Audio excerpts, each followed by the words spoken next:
Our special guest is Mike Carney. Mike Carney, of course, has a lot of knowledge about Rockingham Park, and of course he has a lot of history of Salem as well. Now, the Carneys owned Rockingham Park, or partially owned it, I don't know, in the 1980s or something to that effect, and even into the 1990s.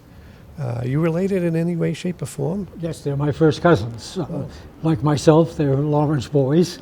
The two of them are Dr. Thomas Carney, who is still alive and is a resident down in Florida, and Joe Carney, who passed away a few years ago.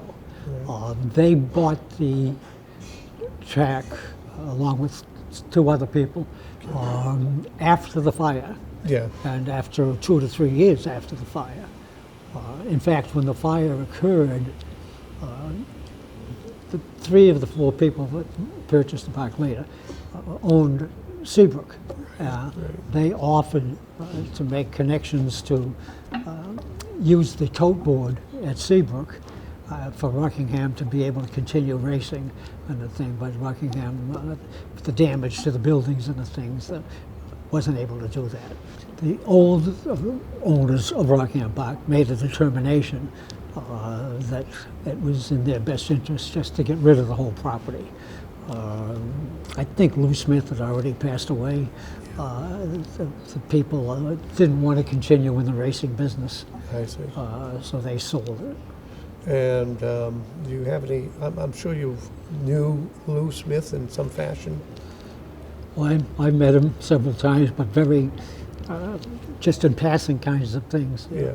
My first visits to Rockingham Park were in the 1949, 50, 51 era, long before.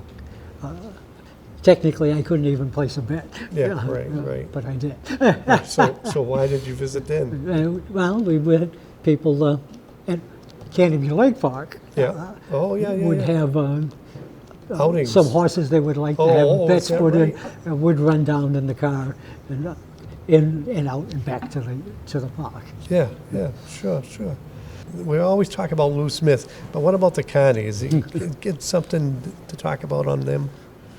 Well, actually, there were 4 owners. Okay. The 2 we've already discussed. The third one was a man named Ed Keelan. Ed Keelan came up from Massachusetts.